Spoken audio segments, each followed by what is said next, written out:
Okay, in this video, we are going to do a distal limb bandage on our friend Stiffy here. So we have all of our material laid out that we're going to need. And we're going to start first with pretending he has a wound somewhere on his distal limb. And we're going to use our Telfla pad.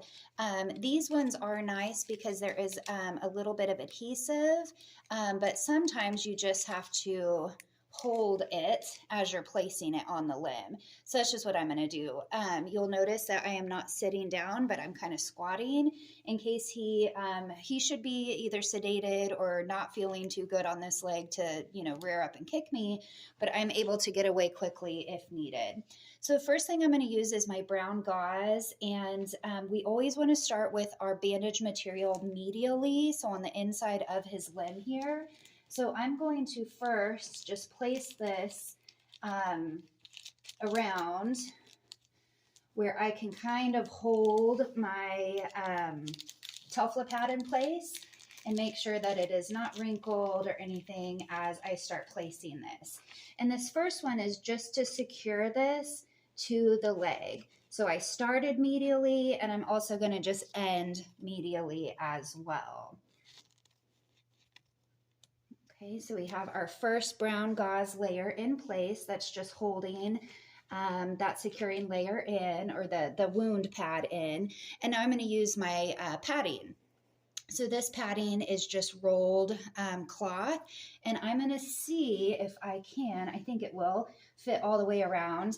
Otherwise, we could unwrap it and use it at its entire length. So let's just do that. So again, I'm starting medially here.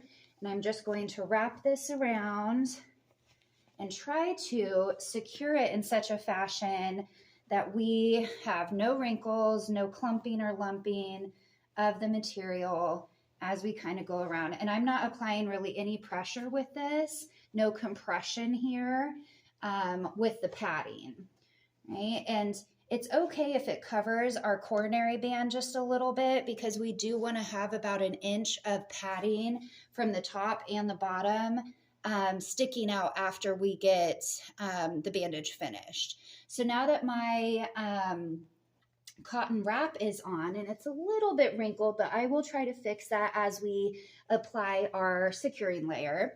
So we're going to use our brown gauze again, and we're going to start medially, but this time I'm going to start in the middle, and I'm just seating it, and then we're going to start in the middle, work distal, and then come back up in a nice even fashion, okay? So again, I'm going to hold my gauze in such a way that it rolls easily out of my hand. If I were holding it upside down, this would be a lot harder to place in an easy fashion. So I'm kind of just starting where my cloth ended, and I'm not applying any pressure to seat it. I just want it to hold into place. So I'm just applying this not loosely, but not tightly either. So it's seated. And now I'm going to work down my limb, and I'm going the half over half, right? So about halfway as I work myself down, and you can see it's unrolling. In your book, it says it's like rolling carpet out. You want it to roll nice and easy. And again, it's okay if we have a little bit of our cloth hanging out. We actually want about 1 inch on the bottom and the top. So now that I am pretty much around the base of the leg, I'm going to work myself back up in a half by half fashion. And I'm not applying a ton of compression here, but I'm making sure that it's tight. And the way that I do this to make sure that it's evenly tight is every rotation, I just kind of give it a little bit of a pull. This stuff is not elastic by any means. I'll show you a little bit more with the elastic wrap that we'll use as our finishing layer. But every time I go around the limb, let's say laterally, I just pull it and make sure that it's nice and tight. And then as I roll up the rest of the leg, again, I'm kind of going about half over half. So it's nice and evenly distributed. And I'm just kind of making sure that it's a little bit tight as I'm coming around each rotation of the outside of the leg. And brown gauze kind of gets a little bit stringy, as you can see. You just kind of work with that as you're going around. And every time that I'm coming up over the cloth too, I'm making sure that there's as few wrinkles as possible, because we don't want to have any compression sores or any areas of necrosis from the pressure of the bandage on a wrinkly area. So I'm almost done. I think we can make it all the way back around. Yeah.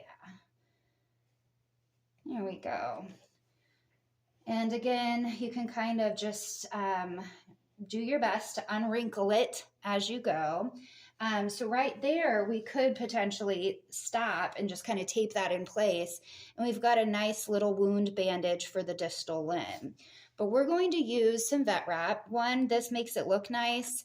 As that kind of securing layer, it adds protection to the bandage too. So this stuff, you can kind of tell it does stretch a lot.